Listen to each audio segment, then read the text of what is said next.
चंदनपुर नाम का एक गांव था। उस गांव में रहते थे बड़े प्यारे लोग और समझदार लोग। उसी गांव में रहती थी विमला और हरिया, दोनों पति पत्नी। दोनों मेहनती, अपने खेत में काम करते। बस उनकी जिंदगी में कमी थी बस एक बच्चे की। वो माँ बाप नहीं बन सकते थे। अरे बहन, तुम्हें पता है हरिया और विमला की शादी को 10 साल हो गए, लेकिन अभी तक वो बाप नहीं और माँ नहीं बन पाए। पता नहीं क्या होगा। अरे भगवान, हमारी हरिया और विमला बहू को बेटा और बेटी कब होगा? गाँव वाले उनको नाम से चिढ़ाते हैं, उनके बारे में पीछे पीछे क्या बात करते हैं सब पता है। अजी, मैं क्या करूं? मैं उन दोनों को कह के थक चुकी हूँ। अब की बार मैं उनको हॉस्पिटल जाने के लिए कहती हूँ। शहर वाले और बूढ़ी काकी उनके घर की ओर निकल जाती है। हरिया और विमला अपने आंगन में खड़े थे। अजी, क्या हमने कोई पाप किए हैं जो हमें संतान नहीं हो रही? पता नहीं कैसे कटेगी जिंदगी बिना संतान की। अब तो मैंने आशा भी छोड़ दी है। जहाँ भी जाओ लोग पूछते हैं कब खुशखबरी दे रहे हो। लोगों को देखते ही मैं छुपने लगती हूँ।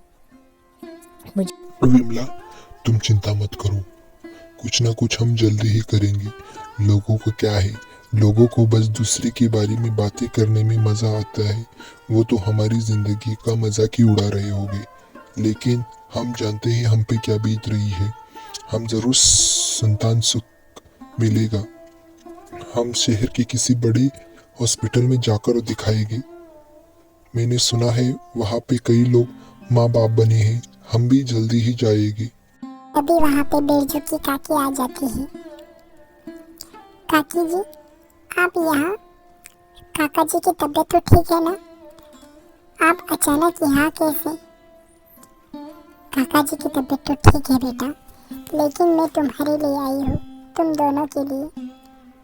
गांव वाले तुम लोगों के बारे में क्या क्या बातें करते हैं ये मैं सब जानती हूँ, और ये तुम्हें लोगों को कितना तकलीफ देती है ये मैं भी जानती हूँ। तुम लोग चिंता मत करो, तुम लोग शहर के किसी बड़े हॉस्पिटल में जाके अपना इलाज करवाओ। मैंने सुना है वहाँ के हॉस्पिटल में कई लोग जो माँ बाप नहीं बन सकते वो माँ बाप बने हैं। आप वहाँ जाओ। मेरा यकीन है तुम लोग जल्द से जल्द हॉस्पिटल जाके दिखाओ। जितना जल्दी जाओगे उतनी जल्दी ही तुम लोगों को पता चलेगा कि दिक्कत कहाँ आ रही है। काकी, मैंने भी यही सोचा था। मैं भी विमला को यही कह रहा था कि अब हम देरी नहीं करेंगे, हम बड़े हॉस्पिटल में जाके दिखाएंगे। हमें भी बच्चे को इस दुनिया में लाना है। हम भी जब दूसरे के बच्चे देखते हैं तो मन ही मन सोचते हैं हमारा बच्चा होता तो हम उनसे कैसे प्यार से बात करते। पर जब तक भगवान के हाथ में है हम आस नहीं छोड़ेंगे, हम ज़रूर प्रयास करेंगे। अच्छा, हम कल ही निकलते हैं हॉस्पिटल के लिए। जैसे आपने कहा ये बहुत अच्छा लगा कि आपको भी हमारी चिंता है। आप यहाँ तक आई हमसे बात करने के लिए। मेरा मन भर आया काकी, आपका इतना प्यार देखकर। मैंने नहीं सोचा था कि आप आएंगी। आपका बहुत बहुत धन्यवाद। विमला भी बहुत परेशान है गांव वालों की बातों से, क्योंकि गांव वाले हमेशा ताना मारते हैं। हाँ काकी, गांव वाले कहते हैं कि किस बांझ से शादी करा दी। ये सुनते सुनते ही मेरे मन में टुकड़े हो जाते हैं, मेरा दिल के 100 टुकड़े हो जाते हैं। कब तक सुनती रहूँ मैं भी माँ बनना चाहती हूँ, अपने बच्चे को खिलाना चाहती हूँ, स्कूल भेजना चाहती हूँ। पर मेरे पिछले जन्म की ही कोई पाप रहे होगी जो अभी तक मैं माँ नहीं बन पाई। पता नहीं अभी और कितनी देर लगेगी, पर आपने जो कहा हम जल्द से जल्द हॉस्पिटल जाएंगे। अब हम भी माँ और बाप बनेंगे, हमारा भी बच्चा होगा, आपका भी पोता। हम उसका इस दुनिया में बहुत बेसब्री से इंतज़ार कर रहे हैं। भगवान हमें निराश नहीं करेगा, हमारी झोली ज़रूर भरेगा, हमारी आंगन में भी फूल खिलाएगा। ज़रूर बेटी, तुम दोनों चिंता मत करो, बस तुम दोनों अपनी भक्ति और अपने प्रयास में कोई कमी मत आने दो। बच्चा ज़रूर होगा, तुम लोग भी माँ बाप बनोगे, तुम लोगों को भी संतान की प्राप्ति होगी। भगवान तुम्हारे लिए इतना कठोर नहीं हो सकता। तुम लोगों ने कभी किसी का बुरा नहीं चाहा, हमेशा गरीबों की मदद की, हमेशा लोगों का मदद करने के लिए तैयार रहते हो। अब बस एक बार हॉस्पिटल जाकर आ जाओ, फिर देखते हैं क्या होता है। हॉस्पिटल वाले कुछ ना कुछ तो कहेंगे ही, कुछ ना कुछ तो इलाज बताएंगे। तुम लोग जल्द से जल्द जाओ और क्या बात है मुझे ज़रूर बताना। भगवान तुम्हें खुश रखे, ये मेरा आशीर्वाद तुम लोगों के साथ हमेशा रहे। ठीक है काकी, हम कल सुबह होते ही हॉस्पिटल के लिए निकल जाएंगे। दूसरे दिन वो शहर के बड़े हॉस्पिटल में गए। आप दोनों को मैं एक ज़रूरी बात बताना चाहता हूँ कि आप दोनों कभी माँ बाप नहीं बन सकते। अगर माँ बाप बनना भी चाहा तो आपकी पत्नी मर जाएंगी और बच्चा भी पेट में ही मर जाएगा, क्योंकि इनके शरीर में उतनी ताकत ही नहीं कि वो बच्चे को संभाल सके और उसे अपने शरीर में बना सके। इसलिए आज तक आपकी पत्नी कभी गर्भवती नहीं हो पाई। अगर वो गर्भवती हो भी गई तो पूरे बच्चे को अपने शरीर में नहीं संभाल सकती 9 महीने तक, क्योंकि इनका शरीर इतना कमज़ोर है। अगर इन्होंने ज़बरदस्ती बच्चे को गर्भधारण किया तो इनकी जान और बच्चे की जान दोनों खतरे में पड़ सकती है। मेरा मानो। नहीं डॉक्टर जी, ऐसा मत कहिए, मुझे बच्चा चाहिए, कुछ भी हो जाए, ये बच्चा मेरी ज़िंदगी बना सकता है। आप नहीं जानते बिना बच्चे की माँ होना कितना तकलीफ दे है। लोग कितने सवाल उठाते हैं, औरत की हर अच्छाई को झुटला देते हैं अगर वो माँ नहीं बन पाई तो। मैंने कितने भी पुण्य किए हो, लेकिन लोग मुझे नाम रखते हैं, मुझे बांझ कहते हैं, मेरा सीना छल्ली कर देते हैं इन बातों से। और मेरे पति को भी मुझे बाप बनाना है। कब तक मैं ऐसा ही रहूँगी? आप ऐसा मत बोलिए, मेरी जान चली भी गई तो कोई बात नहीं, पर मुझे माँ बनना है, मुझे माँ बनना है। डॉक्टर साहब, आप कुछ भी करिए, कितने भी पैसे लग जाए, पर मुझे माँ बनना है। आप कुछ भी करिए। एक तरीका है, लेकिन आप लोगों की हालत देखकर वो नहीं हो सकता। सरोगेसी के लिए आपको दूसरे देश में जाना होगा। उसके लिए दूसरी मदर के पेट में आपके बच्चे को संवारना होगा। इतने पैसे आपके पास नहीं हो सकते, इसलिए मैंने आपको ऑप्शन नहीं दिया। इससे बेहतर अच्छा होगा कि आप कोई बच्चा अडॉप्ट कर ले, किसी अनाथ को माँ बाप का प्यार दे, वो भी बच्चा ही रहेगा, आपकी ज़िंदगी संवारेगा। ये थोड़ी कहा है कि खुद का बच्चा चाहिए। अगर किसी अनाथ को आपने अपना लिया तो वो आपको वही प्यार देगा जो आपका बच्चा देना चाहता है, देगा। मेरी तो मानो तो आप कोई बच्चा ही अडॉप्ट कर लीजिए। अपनी बच्चे की लालच छोड़ दो। आपकी बच्चे की लालच में आप अपनी पत्नी गवा बैठेंगे। आपको मैं समझा रहा हूँ, ये तो मेरी बात नहीं सुनने वाली। आप मर्द हैं घर के, आपको ही आखिरी फैसला होगा। डॉक्टर साहब, आप ठीक कह रहे हैं। मेरी पत्नी विमला मेरी ज़िंदगी है। मैं एक बच्चे के लिए इसे नहीं खो सकता। आपने जो कहा वो सही है। हम किसी बच्चे को अडॉप्ट कर लेंगे जिससे अनाथ को माँ बाप का प्यार मिल जाए। और विमला, तुम भी समझा करो बात को। अगर मुझे कोई ऐसी बीमारी होती तो क्या तुम यही कहती? नहीं ना। इसीलिए मुझे बच्चा नहीं चाहिए, मेरे लिए तुम ही काफ़ी हो। अब चलो घर चलते हैं। और डॉक्टर जी ने जो कहा, हम किसी अनाथ को पाल लेंगे, उसे अपना बनाएंगे, वो भी हमें वही प्यार देगा, वो भी तुम्हें माँ पुकारेगा, मुझे बाप पुकारेगा।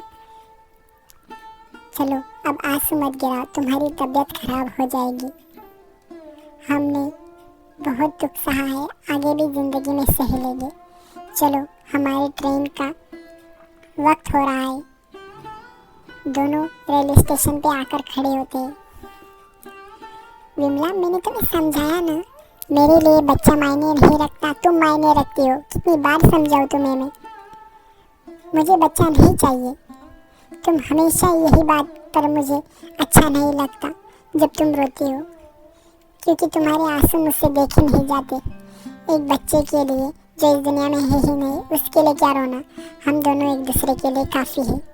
हम दोनों जिंदगी में खुश रहेंगे, एक साथ आगे बढ़ेंगे, किसी अनाथ को अपना बच्चा बनाएंगे, उसे हमारी दुनिया देंगे। अजी, मुझे माफ़ कर दीजिए।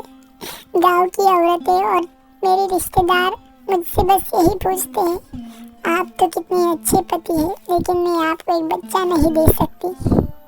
पर आपने कभी दूसरी शादी करने की मांग नहीं की। सच में मैं बहुत भाग्यशाली हूँ कि मुझे आप जैसा पति मिला। आज से मैं अपने बच्चे की जिद छोड़ दूंगी। हम सच में किसी और का अनाथ बच्चा गोद ले लेंगे और उसे माँ बाप का प्यार देंगे। हम उसे ये कभी नहीं बताएंगे कि हम उसके माँ बाप हैं। आप बस मेरा ऐसे ही साथ देना। मैं कभी नहीं टूट के गिरूंगी। मैं कभी बच्चे की लालच नहीं करूँगी। मैं कभी बच्चे की आस नहीं करूँगी कि मुझे मेरा बच्चा चाहिए। ये हुई ना बात। चलो अब आंसू पोछो। हमें जल्द से जल्द घर जाना है। घर पे कितने काम पड़े हैं और हमें हमारे नए बच्चे को घर भी लाना है। हम जल्द से जल्द अनाथ आश्रम में से किसी अच्छे बच्चे को गोद ले लेंगे और फिर उसे हमारी दुनिया बनाएंगे और अब हमारा भी परिवार पूरा कर देंगे। हम भी उसके साथ खेलेंगे, उसे स्कूल भेजेंगे। वो तुम्हें माँ कहेगा, मुझे पापा कहेगा, बाबा कहेगा। मुझे ये सोचकर ही खुशी हो रही है। तभी अचानक किसी बच्चे के रोने की उनको आवाज़ सुनाई देती है। उनके कानों में एक नन्हे से बच्चे की आवाज़। विमला, आवाज़ इसी कचरा कुंडी से आ रही है। हाजी, ये तो कोई मासूम सा बच्चा है। ये किसका बच्चा है? यहाँ आसपास तो कोई दिख भी नहीं रहा। हमें इसे पुलिस के पास ले जाना होगा। अगर किसी का बच्चा चुराया हुआ हो तो हमें इस बात में नहीं पड़ना चाहिए विमला। यहाँ पास ही पुलिस स्टेशन है, हमें वहाँ खबर कर देनी चाहिए। ये बच्चे के माँ बाप इसे ढूंढ रहे होंगे। ये किसी की जान भी हो सकता है। इसकी माँ का रो रो कर हालात खराब हो रहे होंगे। कितना प्यारा बच्चा है। पता नहीं लोग कैसे हो जाते हैं इतने प्यारे बच्चे को ऐसे कचरा कुंडे में छोड़ के चले जाते हैं। कितने कठोर लोग होंगे वो जिन्होंने इस मासूम के साथ ऐसा किया। अजी, मैं कुछ नहीं सुनने वाली। ये बच्चे को हम पुलिस स्टेशन नहीं ले जाएंगे। आप कह रहे थे ना कि हम बच्चा अडॉप्ट करेंगे। यही बच्चा अब हमारे साथ हमारे घर चलेगा, यही हमारा बेटा बनेगा। मैं कुछ नहीं जानती, ये भगवान का ही इशारा है। अगर ये किसी माँ का बच्चा होता तो ऐसे कचरा कुंडे में पड़ा होता, कहीं और होता। आप समझिए, किसी ने इसे यही छोड़ के चला गया। शायद भगवान की यही मर्जी है कि ये हमारे साथ चलेगा। मैं आपकी एक बात नहीं सुनने वाली। ये बच्चा हमारे साथ हमारे घर ही चलेगा, अब हमारे साथ ही रहेगा। ये है मेरा बेटा। मैं इसे पालूंगी, पोसूंगी, बड़ा करूंगी, इसे स्कूल भेजूंगी, इसे बड़ा आदमी बनाऊंगी। इसे ये कभी नहीं पता लगने दूंगी कि हम इसके असली माँ बाप नहीं। इसे वो प्यार देंगे जो एक सच्चे माँ बाप देते हैं। चलिए घर जल्दी से, इसे बहुत भूख लगी लगता है। भगवान, तूने मेरी बात सुन ली, तूने मेरी खाली झोली भर दी। ठीक है विमला, चलो। तुम्हारे आगे मैं बोल सकता हूँ क्या? अब तुम्हारी यही जिद है तो यही जिद सही। अब हम इसे अपने बेटे की तरह ही पालेंगे और किसी को पता नहीं चलने देंगे कि ये हमारा नहीं, किसी हमें कचरा कुंडी से मिला था। इस बेटे का नाम हम आज से राज रखेंगे। ये हमारा राज हमारे सपनों को सजाएगा, हमारे साथ रहेगा। मैंने ये नहीं सोचा था कि हमें शहर आते ही इतना दुख मिलेगा। दुख के साथ जो खुशी मिली, दुख के आगे बहुत बड़ी है। आज से राज हमारे साथ रहेगा। हमारे सपने, हमारे काम सब राज से होंगे। राज ही हमारी ज़िंदगी होगा। आज से हम राज के लिए जिएंगे और राज के लिए ही मरेंगे। ये हमारे बुढ़ापे का सहारा। ये हमारा बच्चा, चलो विमला इसे अपने घर ले जाते हैं। विमला और हरिया बच्चे को घर ले आते हैं। बच्चे के साथ आते ही उनकी ज़िंदगी में खुशियाँ भर जाती हैं। जैसे जैसे बच्चा बड़ा होता है, बिरजू और विमला उससे बहुत ज़्यादा घुल मिल जाते हैं। उसे एक माँ बाप जैसे पढ़ाते हैं, स्कूल भेजते हैं। विमला, राज हमारा कितना समझदार हो गया है, 15 साल का हो गया है, स्कूल में भी बहुत होशियार है। मास्टर जी कल ही मुझे मिले थे, कह रहे थे कि आपका राज इस साल 5वीं में पहला आया है। मुझे तो इतनी खुशी हुई, मुझे गर्व हुआ कि राज हमारा बच्चा है। मैंने नहीं सोचा था कि राज के आने से हमारी ज़िंदगी इतनी खिल उठेगी। सच में राज हमारे लिए खुशियों का पिटारा बन के आया है। कौन कहेगा कि ये बच्चे को हमने कचरा पेटी से लाया। खबरदार जी, मैंने आपसे कहा है कि ये बातें मत किया करो। राज हमारा बेटा है, ये किसी को पता नहीं चलना चाहिए। ये राज बस आपको, मुझको और काकी सासू माँ और काका ससुर को ही पता है। बाकी गांव में सब लोग यही जानते हैं कि ये हमारे किसी रिश्तेदार के बेटा है। राज को हम इतना बड़ा बनाएंगे, जो वो बनना चाहता है उसे वो सब देंगे। उसे ज़िंदगी में कभी किसी चीज़ की कमी नहीं पड़ने देंगे। हम दिन रात मेहनत करेंगे पर राज को एक बड़ा आदमी बनाएंगे। उसकी पढ़ाई में हम किसी 1 रुपये का कमी नहीं आने देंगे। मैं पूरी मेहनत करूँगी, अपने राज को बड़ा बनते हुए देखते हुए। हर रोज़ सपना देखती हूँ कि राज एक बड़ी गाड़ी में आ रहा है, हमें कहीं ले जा रहा है। सभी उसकी चर्चा कर रहे हैं कि ये विमला और बिरजू का बेटा है। कितना अच्छा सपना है। हम भरपूर मेहनत करेंगे हमारे राज के लिए। बिरजू दिन रात लकड़ियाँ काटता, खेती करता, हल चलाता अपने राज के लिए, जो उनका खून नहीं था। फिर भी उन लोगों ने सगी माँ बाप की तरह उसके लिए मेहनत की। दोनों खेतों में लगे रहते, दिन रात काम करते अपने राज के लिए। गांव के लोग भी कहते, गांव में उनकी ही चर्चा होती। अजी कितना अच्छा हो गया ना बिरजू भैया और विमला बहन के साथ। बेचारों की ज़िंदगी कैसी थी, लेकिन जब से उनकी ज़िंदगी में उनका राज आया है, बहुत खुश रहते हैं, गरीबों की मदद करते हैं, मंदिर में हर भिखारी की खाने पीने की व्यवस्था करते हैं, गांव में जिसकी मदद की ज़रूरत है उसे मदद करते हैं। सच में ऐसे लोगों की ज़िंदगी में तो खुशियाँ बनी रहनी चाहिए। ये मैं भगवान से प्रार्थना करती हूँ। उनकी ज़िंदगी में राज के आने से उनकी ज़िंदगी ही बदल गई। दोनों पहले कितने दुखी थे और अब देखो कितने सुखी लगते हैं। हाँ, तुम सही कह रही हो भगवान, उनकी खुशियों को किसी की नज़र ना लगे। सच में जब भी बिरजू से मिलता हूँ तो एक अलग ही आंखों में चमक और खुशी दिखाई देती है। हमेशा कहता है मेरे राज को मैं बड़ा ऑफिसर बनाऊंगा, उसे जो बनना है वो बनाऊंगा, लेकिन उसे हमारी तरफ से कभी कोई कमी नहीं होने दूंगा। पढ़ाई में उसे 1 रुपये की कमाई नहीं होने दूंगा। हम भी हमारे बच्चों के लिए इतना नहीं सोचते जो वो उनके रिश्तेदार के बेटे के बारे में इतने सोचते हैं। पर राज को ये बात किसी से पता नहीं चलनी चाहिए कि वो किसी और का बच्चा है। सच में राज बहुत भाग्यशाली है कि उसे ऐसे माँ बाप मिले। उसने कभी सपने में भी नहीं सोचा होगा कि उसके माँ बाप उसका खुद के माँ बाप नहीं, उसके सगे माँ बाप नहीं है। बस हम यही भगवान से प्रार्थना करते हैं कि वो हमेशा खुश रहे। दूसरी तरफ काका और काकी, अजी विमला और हरिया को देखा, कितना खुश थे दोनों की ज़िंदगी में जैसे खुशी का माहौल बन चुका है। सच में उन्हें देखकर तो मेरे कलेजे को ठंडक पड़ गई। राज के आने से उनकी ज़िंदगी में जो फूल खिले हैं, मैंने सपने में भी नहीं सोचा था कि उनकी ज़िंदगी इतनी अच्छी हो जाएगी। पर राज जो है राज का, वो हम दोनों को और उन दोनों को ही पता है कि राज उनका खुद का खून नहीं। हाँ, राज उनका कोई रिश्तेदार का बेटा नहीं। उन्होंने कचरा पेटी से उस बेटे को रेलवे स्टेशन से उठाया था। पर ये राज हम चारों के बीच ही रहना चाहिए। और राज को पता चला गांव वालों को, अगर गांव वालों को पता चल गया तो वो उन लोगों का जीना हराम कर देंगे। हमें बस उन दोनों की खुशियों के बारे में सोचना चाहिए जब से राज आया है उनकी ज़िंदगी में अलग ही खुशी फैल गई है। हमेशा खुश रहते हैं, बस ऐसे ही हमेशा खुश रहे, यही मेरी प्रार्थना है।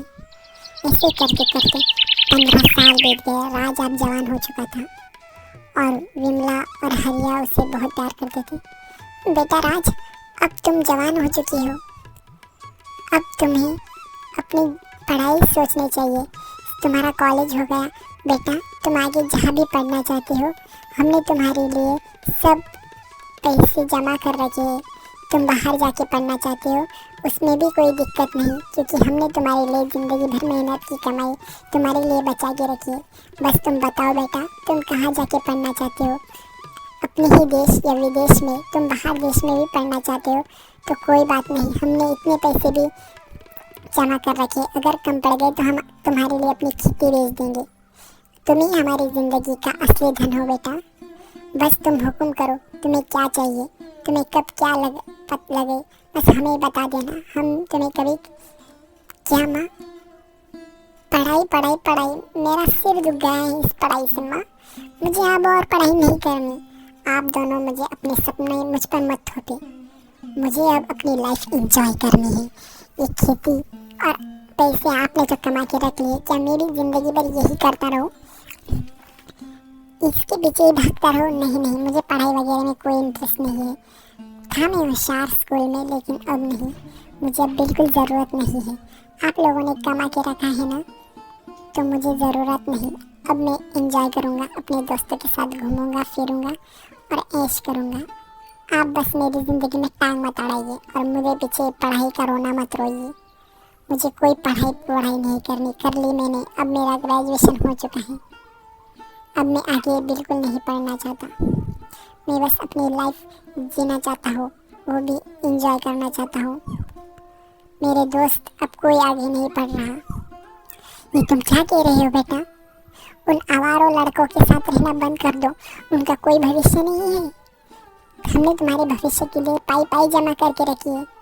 तुम्हें अच्छे से अच्छे बेहतर शिक्षा हम दे सकते हैं। भले ही हमारे देश में ना पढ़ सको, तुम बाहर के देश में भी पढ़ सकते हो, लेकिन तुम पढ़ो बेटा। हमारा यही सपना है, बस पढ़ लिख कर कुछ बड़ा कर दो, यही हमारी ज़िंदगी का अर्थ है बेटा। हमने तुम्हें इसलिए पढ़ाया है। तुम्हारे भविष्य की हमें चिंता है बेटा। राज, तुम्हारी माँ और मैंने इतने सालों से काम किसके लिए किया है? क्या करेंगे हम इस पैसे का? तुम इस पैसे का सदुपयोग करो। तुम्हारी अब उम्र है पढ़ाई करने की, तुम आगे की पढ़ाई करो, जिससे तुम तुम्हारे सपने अपने खुद के बलबूते पर पूरे कर सकते हो। इन आवारों लड़कों के चक्कर में मत पड़ो। बस हो गया माँ बाबा, आप लोगों ने तो मेरा मजाक बना रखा है। मैं अपनी ज़िंदगी खुद के हिसाब से जीना चाहता हूँ। अगर आप लोगों ने ऐसा कुछ मेरे पीछे बार बार जिद लगा के रखी तो मैं ये घर छोड़ के चला जाऊँगा। फिर रहिए आप अपने इस घर में। ये ज़मीन जायदाद है किसकी? मेरी ही ना। आप लोगों ने बस इसमें काम करके कुछ पैसे ही कमाई है। ये मेरे दादाजी की और परदादाओं की ज़मीन है, तो आपने इसमें कुछ खास कुछ कमाया नहीं है। तो मुझे अपना ज्ञान देना बंद कीजिए। मुझे अपने पैर पे जब खड़ा रहना होगा मैं खुद रह लूँगा। और ये मेरे पीछे बार अगर अपनी ज़िद लगाई तो मैं कुछ ऐसा कर बैठूँगा कि आप लोगों ने सोचा भी नहीं होगा। और हाँ, आखिरी बार एक बात बता दे रहा हूँ, मेरे दोस्तों के बारे में ऐसे शब्द अपने मुंह से मत निकालना। वो मेरे जिगरी है, मेरे यार है, मैं उनके बिना नहीं रह सकता। मैं जा रहा हूँ उनसे मिलने और आऊँगा रात को। बिरजू और विमला। ये क्या सुन लिया मैंने विमला? क्या इस बच्ची को इस दिन के लिए हमने इतना बड़ा किया था? मुझे तो रोना आ रहा है, पर क्या करूँ, मैं रो भी नहीं सकता। कहीं तुम्हारी हिम्मत ना टूट जाए। मैंने और तूने इसके लिए इतनी मेहनत की थी और आज ही हमें ऐसी उल्टी बातें करके, अब इसमें हम क्या कर सकते हैं जी? ये उसकी ज़िंदगी है, वो जैसा जीना चाहता है वैसे उसे जीने दो। हम कुछ नहीं कर सकते। अगर हमने ज़्यादा कुछ बोलना चाहा, जवान खून है, कहीं हमें छोड़ के ना चले जाए। मेरी तो हिम्मत ही टूट गई जब उसने कहा ऐसा कुछ कर लूँगा। क्या हमने उसे इस दिन के लिए बड़ा किया था? चलो छोड़ो, रात हो गई लेकिन राज अभी तक घर नहीं आया था। तुम दोनों यहाँ क्या कर रही हो बाबा माँ? तुम लोगों को मैंने कहा था ना मुझे लाट होगा, और दोस्तों ने थोड़ी ज़बरदस्ती मुझे शराब पिला दी। पर क्या कहूँ, शराब पीने से हिम्मत बहुत आती है। मुझे अपनी वो नीचे की खेती बेचनी है क्योंकि मुझे 1 लाख रुपए चाहिए ताकि मैं बाइक ले सकूं। मेरे सभी दोस्तों के पास बाइक है। माँ बाबा मुझे बाइक दो, मुझे कुछ नहीं पता, मुझे बाइक चाहिए। वो लोगों के पास बाइक है, मुझे बाइक चाहिए। खेती बेचकर मुझे कल ही कल नई बाइक चाहिए, वरना मैं एक घर छोड़ के चला जाऊँगा। सुना आप दोनों ने? मुझे बाइक ही चाहिए। बेशरम लड़के, तूने शराब पी है और ऊपर से ऐसे बातें कर रहा है हमसे। तूने लाज शर्म बेच खाई है क्या? एक बाइक के लिए तो हमारी माँ को बेचेगा, उस माँ को जिसने तुझे खाना खिलाया, उस धरती माँ को हम नहीं बेचने वाले तेरे लिए। समझ बात को। और तुझे हमने इतने बड़ा इसलिए किया है कि तू शराब पी सके। बेशरम लड़के, तूने तो हमारी उम्मीदों पर पानी ही फेर दिया। हमारे सब सपनों की आग पर तूने पानी डाल दिया। अब हमारी ज़िंदगी में कोई मकसद नहीं बचा। हमारी ज़िंदगी का बस एक ही मकसद था, तुझे बड़ा आदमी बनाना। लेकिन तूने तो हमारे अरमान पर पानी फेर दिया। अब हम क्या करें तू ही बता। ऊपर से ये मांग कि तुझे बाइक चाहिए। अगर तुझे बाइक लेनी है तो खुद के दम पे ले, खेती बेच के क्यों? तू खुद नहीं कमा सकता? बेशरम, शराब पी के आया है। बस हो गया आप दोनों की किरकिरी। मुझे अगर गुस्सा आ गया ना, अपना घर जला दूंगा मैं। माँ बाबा सुन लो, आपका इकलौता बेटा हूँ। इस सब जमीन जायदाद पर मेरा हक है। जब आप दोनों मर जाओगे तब ये किसका होगा? मेरा ही ना। तब मैं बेचने से पहले अभी बेच डालो, मेरी ज़िंदगी एंजॉय कर लूँ। आप लोग ना बस काम ही करते रहते हो। कितना काम करोगे? अब ये मुझे दे दो, मैं बेच के पैसे करके आराम से ज़िंदगी जीएंगे। आप लोग मेरी ज़िंदगी में बिल्कुल दखल अंदाजी मत करो। बहुत हो गया आपका। अब मैं खुद की ज़िंदगी खुद के हिसाब से जीऊँगा और मुझे पैसे चाहिए।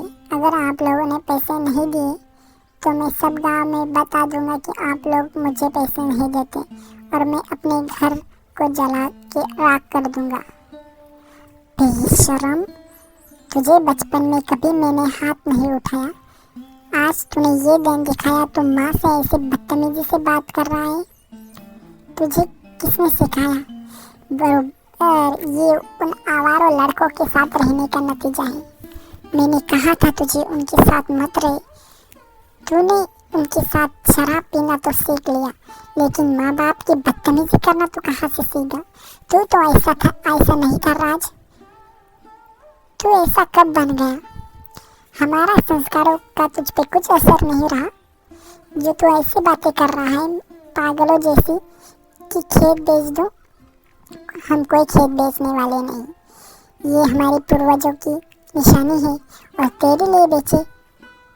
अगर तुझे बाइक लेनी है तो खुद ले और आज के बाद हमसे बात मत करना।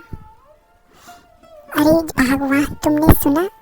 हमारा बिरजू का राज शराब पीने लगा है। गांव वाले कह रहे थे रात को शराब पीकर गिरता पड़ता हुआ घर गया और रात को उसकी और बिरजू की और विमला की बहुत लड़ाई हो रही थी। पड़ोस वालों ने बताया। पता नहीं बेचारे बच्चों पर कितना पहाड़ टूट गया। जिस बच्चे को इतना प्यार किया आज वो ऐसी बदतमीजी से बात कर रहा है। उन्होंने तो जिंदगी में भी कभी नहीं सोचा होगा। हाँ जी, उस राज के बच्चे को तो मैं बताती हूँ। मुझसे भी औरतें कह रही थी कि शराब पीकर माँ बाप को गिना रहा था कि मेरी जायदाद है, मैं बेचूंगा, मरने के बाद मेरी होगी। उसे अब सच्चाई बताने का समय आ गया है। बिरजू और विमला तो उसे बताने से रहे, अब मुझे ही उसे बताना होगा कि उसकी असली सच्चाई क्या है। उसके माँ बाप ने उसे कहाँ से उठा के लाया है और कहाँ रखा है, मैं उसे बताऊंगी। तभी काकी वहाँ जाती है। अरे काकी दादी, आप बहुत दिनों बाद आई हो। मुझे लगा आप तो मुझे भूल ही गई हो। मैंने तो ये सोचा ही नहीं था। बेशरम लड़के, तुझे कुछ शर्म है? अपनी काकी से ऐसे बदतमीजी से बात कर रहा है। तूने अपनी माँ को और पिता को क्या समझ रखा है? क्या वो तेरे नौकर है कि तुझे इतने साल बड़ा कर? माँ बाप का यही कर्तव्य होता है कि वो अपने बेटे को बड़ा करे दादी। और आप मुझे ज्ञान मत सिखाइए। मुझे क्या करना है क्या नहीं ये मुझे पूरी ज़िंदगी में पता है। आप तो अब मरने के कगार पे आ गई है, कब मर जाएंगे पता नहीं। ज़िंदगी भर इसी गाँव में दबके रही है आप, और ये ऐसी बातें मेरे माँ बाप ने कर कर के मुझे पका दिया है। वो लोग भी कभी न कभी मरेंगे, तो ये जायदाद का क्या होगा? बेशरम लड़के, ये क्या बक रहा है? तुझे कुछ समझ है कि नहीं? तो सुन, तेरे कान में दम है तो आज मैं तुझे बताती हूँ कि सच्चाई क्या है। तू उनका कोई बेटा बेटा नहीं, तू एक कचरा कुंडी से उठाया हुआ एक बच्चा है जो उन लोगों ने तुझे वहाँ से उठा के आज यहाँ लाया, इतना बड़ा किया। नहीं तो कोई कुत्ते तुझे वहीं पर खा लेते रेलवे स्टेशन पे। किसी ने तुझे उठाया नहीं, लेकिन उन दोनों ने तुझे उठा के इस घर में लाया और तुझे इतना बड़ा किया। और आज तुझे पढ़ाने के लिए दूसरे देश भी भेज सकते हैं।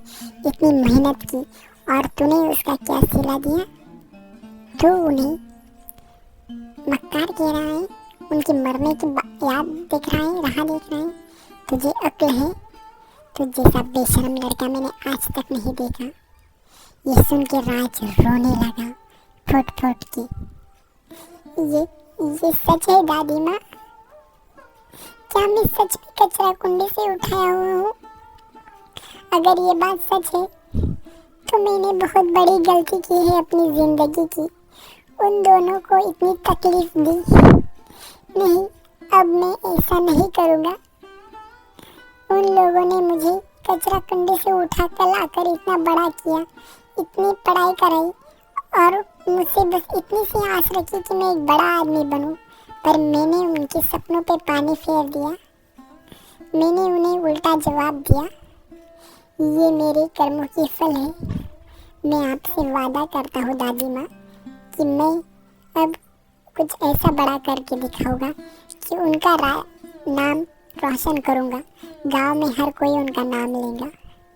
मैं उनसे माफ़ी मांगूंगा, उनके पैरों में गिर जाऊंगा। आज से उन्हें, वाह बेटा, अगर तूने ऐसा कर दिया तो सच में उनके प्यार का रिंग उतार देगा। अगर तेरे ये शब्द सही है तो जा, मेहनत कर और इतना बड़ा बन कि उनकी ज़िंदगी भर सिर ऊंचा रहे। तेरे बारे में बताने से पहले लोग उनसे पूछे कि यह आपका बेटा है। अगर तूने ऐसा कर दिखाया तो सच में वो ज़िंदगी जीत जाएंगे बेटा। तू उनकी ज़िंदगी की खुशी है। तो भले ही उन्हें कितना दुख देते, लेकिन वो तुझे प्यार करते ही रहेगी। भले ही तू उनका खून नहीं है, लेकिन उन्होंने तुझे पाल पोस के बड़ा किया। तेरे माँ बाप है। तुझे सच में उन्होंने कचरा कुंडे से उठा के इतना बड़ा किया और कभी तुझसे जताया नहीं। तो समझ सकता है वो तुझसे कितना प्यार करते हैं। जा, जिंदगी में सच में इतना बड़ा बन कि तेरे नाम से उन्हें जाना जाए, तभी उनकी ज़िंदगी सफल होगी। जा बेटा जा। राज माँ बाप के आगे जाकर रोने लगा। राज बेटा, पोंछ अपने आंसू, क्यों रो रहा है? क्या हुआ तुझे? किसी ने कुछ कहा? इतना मायूस सा चेहरा लेके क्या हुआ बेटा? क्यों रो रहा है इतना? हमारी कुछ बात तुझे गलत लग गई। अगर हमारी बात गलत लगी होगी तो हमें माफ़ कर दे। अरे माँ, तू कितनी भोली है। मेरी इतनी बातें कहने पर भी तू शांत खड़ी थी। तूने कभी अपने मुंह से सच्चाई नहीं बताई। तुम दोनों सच में देवता हो। तुम लोगों ने मेरी ज़िंदगी बदल दी और मैंने तुम लोगों को क्या दिया? नफरत। तुम लोगों से बदतमीजी से बातें की। माँ, मैंने ठान लिया है, मुझे पता चल चुका है कि मैं आपका असली खून नहीं, लेकिन मैं आपका बेटा हूँ। आप लोगों ने मुझे पाला पोस कर बड़ा किया है। मैं आप लोगों का सपना पूरा करूँगा। मैं शहर जाऊँगा, पढ़ाई करूँगा और इतना बड़ा बनूँगा कि आपके सपने पूरे करूँगी। लेकिन आपसे एक पैसा नहीं लेके जाऊँगा। मैं खुद की मेहनत से कमा कर खाऊँगा, वहाँ रहूँगा और जीरो से हीरो बन के दिखाऊँगा। फिर गांव वाले कहेंगे कि ये है हरिया और विमला का बेटा। जब उस दिन मेरी ज़िंदगी सच में सफल कहलाएंगी, जिस दिन मेरे वजह से आप लोगों की ज़िंदगी में मान सम्मान और रौनक आएगी। आप लोग जिस चीज़ पे हाथ रख दें, मैं वो चीज़ खरीदने के लायक बन सकूं। इतनी मेहनत करूंगा मैं, और आप लोग ये वादा है मेरा। बस बेटा बस राज, तुझसे हम प्यार करते हैं, तुझसे हमें कोई अलग नहीं कर सकता। ये बातें भी नहीं, आज तुझे सच पता चल गया, इस बात की हमें खुशी है। लेकिन तू मन में कभी मत लाना कि हम तेरे सगे माँ बाप नहीं। तू हमारे कलेजे का टुकड़ा है बेटा, तुझे हम खो नहीं सकते। जा, तुझे जहाँ जाना है, लेकिन हमें भूलना मत। माँ जा बेटा। राज जाने से पहले अपनी दोस्त सीमा से मिलने गया। राज, आज इतनी मायूस क्यों लग रही हो? लगता है माँ बाबूजी ने कुछ कहा है तुम्हें, इसलिए तुम्हारा चेहरा इतना उतरा हुआ लग रहा है। लगता है तुम बहुत रोए हो आज। क्या बात है, बताओ। घर पे कहीं हम दोनों के बारे में पता तो नहीं चल गया? हम दोनों एक दूसरे से प्रेम करते हैं, ये पता चल गया क्या? नहीं सीमा, ये बात नहीं है। मैं तुमसे आज एक बात करने आया हूँ। मैं आज तुमसे और अपने माँ बाबा से दूर जा रहा हूँ, कुछ अलग करने। मैं तुम्हारा साथ मांगना चाहता हूँ। मैं शहर जा रहा हूँ। जब तक कुछ बड़ा नहीं कर लेता, मैं वापस नहीं आऊँगा। अगर इस बीच कहीं तुम्हारे माँ बाप ने तुम्हारे साथ जोर जबरदस्ती की शादी के लिए, अगर लड़का अच्छा हो तो शादी कर लेना। मेरे लिए रुकना मत। पता नहीं मैं कब आऊँ, मुझे 5 साल लग सकते हैं, 10 साल लग सकते हैं, या मैं कभी आऊँ ही नहीं। इसलिए तुम अपनी ज़िंदगी खराब मत करना। अपनी ज़िंदगी में अच्छा लड़का देखकर शादी कर लेना। मैं तुमसे प्यार करता हूँ और तुम मेरी ज़िंदगी का पहला प्यार हो सीमा। तुम एक अच्छी लड़की हो, लेकिन मुझे अपने माँ बाप के सपना पूरा करना है। मैं उनका बेटा नहीं हूँ सीमा। मुझे वो लोग, क्या तुम अपने माँ बाप के बेटे नहीं हो? मेरे माँ बाबूजी भी कहते थे कि हरिया अंकल और कमला काकी को कभी बच्चा नहीं हुआ, ये रिश्तेदार का बेटा है। लेकिन मैंने तुम्हें कभी बताना ज़रूरी नहीं समझा। लेकिन तुम शहर जा रहे हो, अच्छा लगा। तुम अपने भविष्य की चिंता कर रहे हो, लेकिन तुम मुझे नहीं बता सकते मुझे शादी करनी है या नहीं। तुम जाओ, अपनी ज़िंदगी में सफल बनो। तुम्हारी सीमा तुम्हें यही इंतज़ार करेगी, इसी कुएं के पास, इसी पेड़ के नीचे। मैंने तुमसे प्यार छोड़ने के लिए नहीं किया था राज। मैं तुमसे सच्चा प्यार करती हूँ। मैंने तुम्हें अपना पति मान लिया है। अब तुम्हारे सिवा मेरी ज़िंदगी में कोई नहीं आ सकता। तुम भले ही 10 साल बाद आओ, 20 साल बाद आओ, तुम्हारी सीमा यही खड़ी रहेंगी तुम्हारे इंतज़ार में। भले ही तुम मत आओ, मैं यही बूढ़ी होकर मर जाऊंगी। सीमा, मुझे आज पता चल गया कि तुम मुझसे सच्चा प्यार करती हो। मैं तुम्हें बहुत मिस करूँगा सीमा। हमारी वो यादें, हमारी वो बातें। मुझे अपने माँ बाप का सपना पूरा करना है। मैं एक दिन ज़रूर आऊँगा तुम्हें लेने, मेरे माँ बाबा को और मेरी माँ को लेने, और फिर हम एक आराम की ज़िंदगी जिएंगे। बस भगवान से मेरे लिए प्रार्थना करना कि मैं जल्दी सफल बन जाऊँ और तुम्हारे और मेरे माँ बाप जी की सपना पूरा कर सकूँ। तुमने मेरी ज़िंदगी का आधा बोझ मिटा दिया। अब मैं खुशी खुशी जा सकता हूँ। तो तुम अपना ख्याल रखना सीमा। मैं तुमसे बहुत प्यार करता हूँ। मैंने अपने माँ बाबा से ये नहीं बताया। जब मैं वापस आऊँगा तब हम शादी करेंगे, ये मैं तुम्हारे से वादा करता हूँ। पर देखो, मेरी कोई चांस नहीं है वापस आने का। सीमा और राज एक दूसरे को देखते रहे। दूसरे दिन राज शहर जाने के लिए निकला तब गांव वाले, ये देखो शराबी जा रहा है गांव से शहर काम करने। इस शराबी को तो शराब पीने की आदत लग गई है। अरे हरिया, इसे गांव शहर मत भेज पागल, पूरी तेरी जमीन जायदाद खा बैठेगा ये। शहर जाकर जुआ खेलने लगा, लड़की के चक्कर में पड़ गया तो। बेटे पर इतना अंधा भरोसा अच्छा ठीक नहीं बेटा, तुझे मैं कह रहा हूँ इसे ऐसे मत भेज, इसे यही रख, खेती में काम करने लगा तेरे हाथ के नीचे, तभी ये सुधरेगा। शराब पीकर रात भर इधर उधर गिरता पड़ता रहता है, हमने अभी अभी देखा, और तुम इसे शहर भेज रहे हो, इसे खुले सांड की तरह छोड़ रहे हो। ना बाबा ना, ऐसे पागल माँ बाप तो मैंने कभी नहीं देखी। खबरदार रामू, जो मेरे बेटे के बारे में ऐसा कहा। मैं मेरे बेटे के बारे में जितना जानता हूँ वो मुझे पता है। तुम जैसे लोगों से मुझे मेरे बेटे के बारे में बुराई सुनने की कोई ज़रूरत नहीं। मुझे मेरे बेटे पर पूरा विश्वास है, वो मेरा सपना ज़रूर पूरा करेगा। शहर जाकर देखना, वो एक बड़ा आदमी बनकर आएगा, और ना भी आया तो कोई फ़र्क नहीं, उसके माँ बाप उसके लिए जिंदा है। हाँ भैया, आपको मेरे बेटे के बारे में ऐसे बोलने की ज़रूरत नहीं। मेरे बेटे ने कभी कुछ आपका नहीं बिगाड़ा।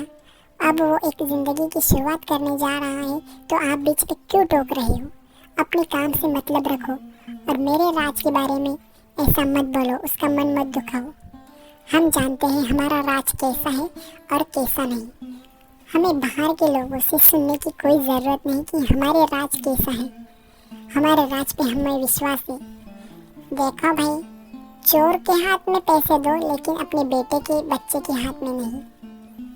कहते हैं बच्चे वो कर जाते हैं जो चोर नहीं कर पाता। तो देखो, अब तुम लोग अपने पैर पे ही कुल्हाड़ी मार रहे हो, तो भले मारो, हमें क्या, हमारा इसमें क्या नुकसान है? तुम्हारा ही इसमें नुकसान है। जो करना है करो भगवान की बला से। हमारा तो काम था बताना, सो बता दिया। इसके लुच्चे लफंगे दोस्त, और ये भी लुच्चा लफंगा। रामू काका, आपको मुझसे परेशानी क्या है? आप मुझे इतने ताने क्यों मार रहे हो? कभी हमने आपसे झगड़ा नहीं किया, लेकिन आज आप ऐसे समय पर मेरे माँ बाप का मन दुखा रहे हो जब मैं उन्हें छोड़ के जा रहा हूँ।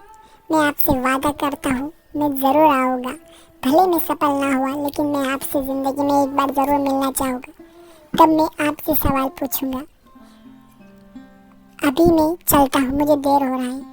राज में शहर में जाकर बर्तन मांजे, सड़क साफ की, लोगों ने उसका मजाक बनाया। ऐसे करते करते 5 साल बीत गए। एक अमीर लड़का अब सुंदर हो चुका था। राज सर, आज हमारे सिंगापुर के क्लाइंट आ रहे हैं, और जर्मनी के क्लाइंट भी। आज पूरा दिन बिजी रहने वाला है, सो आपका स्केड्यूल बहुत टाइट है। आप डिनर और लंच की सब तैयारी वहीं पर ऑफिस में की गई है। आप बस मीटिंग में चलिए।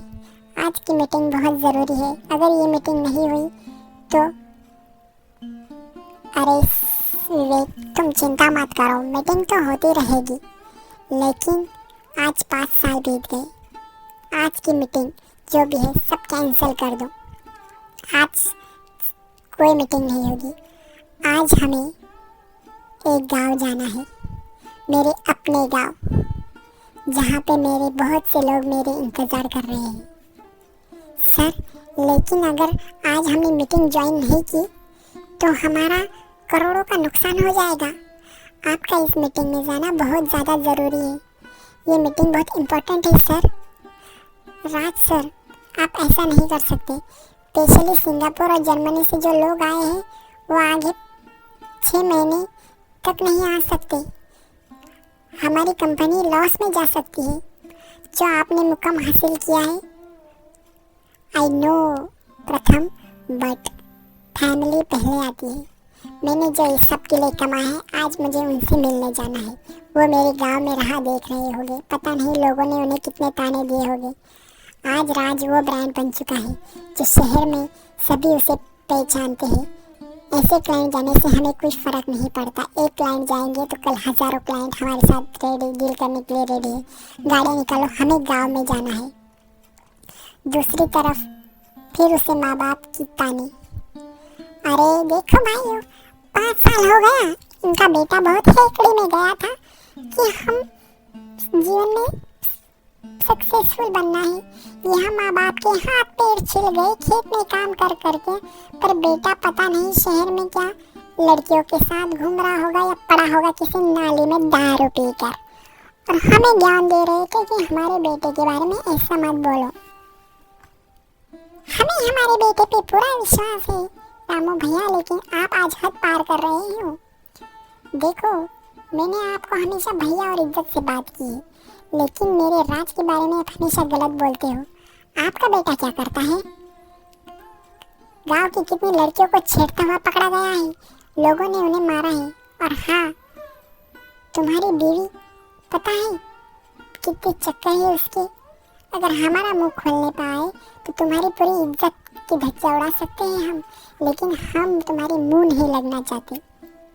तो तुम भी हमारे राज के बारे में कुछ गलत मत कहो। हमें खेत में जाने के लिए देर हो रही है। आज के बाद अगर ये बकवास फिर से की तो तुम्हारी पत्नी और तुम्हारे बेटे के जो चक्कर और किस्से हैं ना, वो पूरे गांव में सुनाने से मैं चूकूंगा नहीं, ये बात याद रखना। दोनों भगवान के मंदिर के आगे जाके प्रार्थना करते हैं और अपने काम के लिए निकल जाते हैं और उसी तरह मेहनत करते हैं जैसे पहले करते थे। लेकिन आज का दिन कुछ अलग था। दोनों पेड़ के नीचे बैठे खाना खाने के लिए। बाबा, माँ, मैं आ गया, आपका राज, मैं आ गया, उठो माँ बाबा। दोनों देखते हैं तो एक सुंदर सा लड़का, ये तो हाजी ये तो हमारा राज है। कितना सुंदर हो गया है और कितना बड़ा ऑफिसर लग रहा है, जैसे कहीं का बॉस हो। कितना अमीर बन गया है मेरा राज। हाय, मेरे राज को किसी की नजर ना लगे। कितना खूबसूरत है मेरा राज। मैंने कभी नहीं सोचा था मेरा राज ऐसे मैं देखूंगी। गांव में था तो कितना सांवला दिखता था, शहर जाकर तो कितना सुंदर हो गया है, और उसके साथ उसके दोस्त भी आए लगता है। मेरे राज बेटा, तू आ गया, तुझे देखे तो अरसा हो गया था। सच में बेटा, तुझे बहुत याद किया। तू आ गया, जिंदगी में खुशियाँ आ गई मेरे बेटे। देखा, मैं कहती थी ना मेरा राज जरूर आएगा। गांव वाले मेरे राज को कितना बुरा बोलते थे कि वो क्या करेगा, लड़कियां छेड़ेगा, दारू पीगा। नहीं, मेरा राज आ गया। मेरी जिंदगी का आज सबसे खुशी का दिन है। आज मैं नाचूंगी, गाऊंगी। मेरा राज, मेरा बच्चा, मेरी जिंदगी। हाँ माँ, मैं हूँ आपका राज। सच में माँ, मैंने आपको बहुत मिस किया। मैं आप दोनों से बहुत प्यार करता हूँ। आप दोनों ने जो मेरे लिए किया वो किसी के लिए कोई नहीं करता है। एक अनाथ बच्चे को पाल कर इतना बड़ा किया, पढ़ाया लिखाया। अब मैंने वो मुकाम हासिल कर लिया है माँ, जो आप लोगों ने मेरे लिए सोचा था। अब आप लोग मेरे साथ शहर चलोगे। हम गांव में बड़ा घर बनाएंगे। आप लोगों का जहाँ मन करे वहाँ रहिए। आपके राज अब पहले का राज नहीं रहा, अब वो करोड़ों का मालिक बन चुका है। मैंने आप दोनों के लिए हर वो सपना देखा है जो आपने कभी सोचा नहीं था।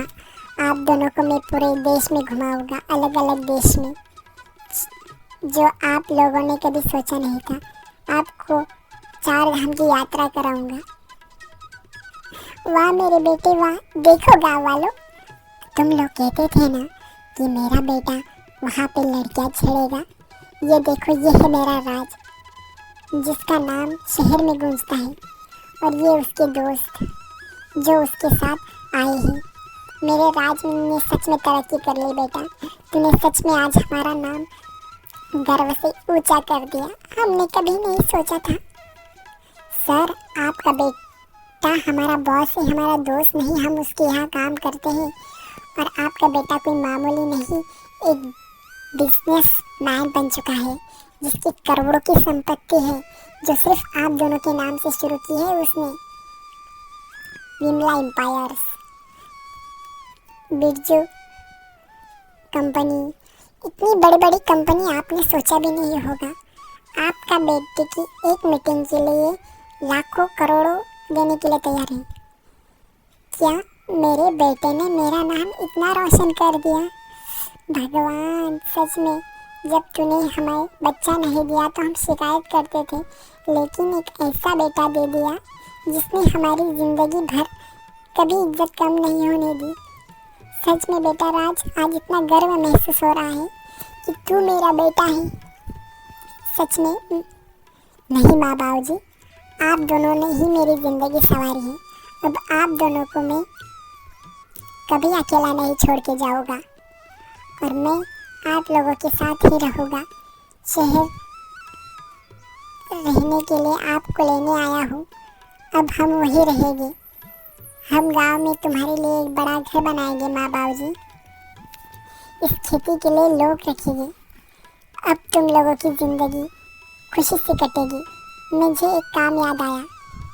राज उसी जगह जाता है जहाँ पर सीमा थी। मेरी होने वाली पत्नी, पीछे मुड़ के तो देखो, तुम्हारा पति तुम्हारे पीछे खड़ा है। कहीं मुझे भूल तो नहीं गई? शायद कोई किसी की ज़िंदगी से जुदा हो गया है, इसलिए उसे उसका प्यार याद नहीं। राज, तुम आ गए मेरे राज।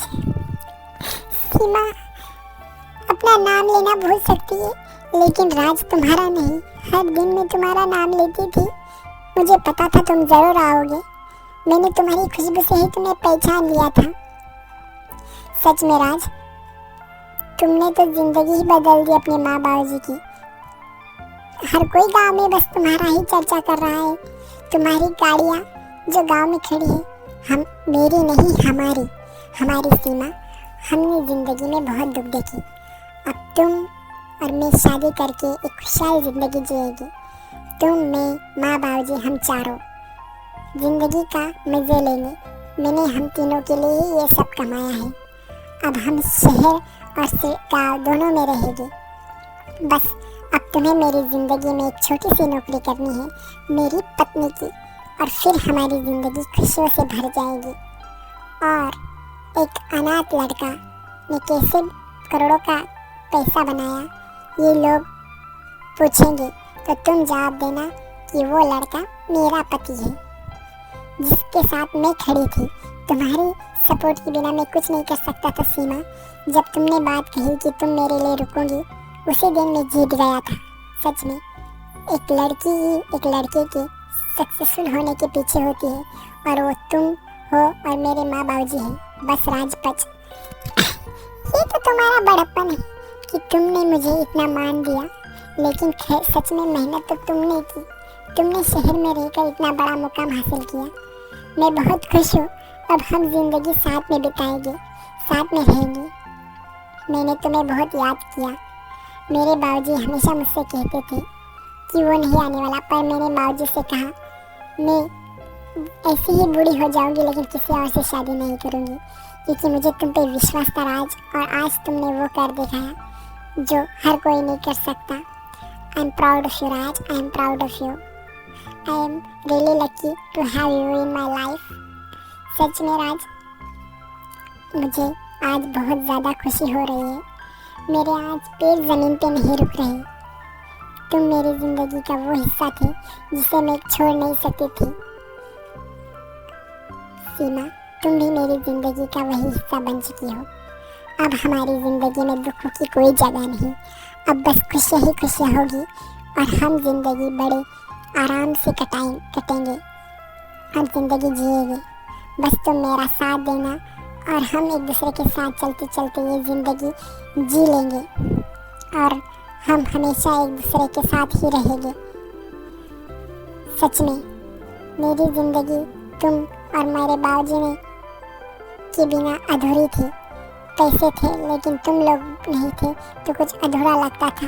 अब कहीं जाके मेरी ज़िंदगी पूरी हुई है। अब मैं खुशी से कह सकता हूँ कि मेरे पास वो हर चीज़ है जिसे मैंने पाने की तमन्ना की थी, जिसे मेरी ज़िंदगी है, मेरी खुशी है मेरी ज़िंदगी। आज मैं ज़िंदगी में वहाँ पहुँच गया हूँ जहाँ मैं जाना चाहता था। सच में I love you Seema, I love you, really really love you. ये थी कहानी एक कचरा कुंडी से उठाए हुए लड़के की जो करोड़पति बन गया और उसके माँ बाप की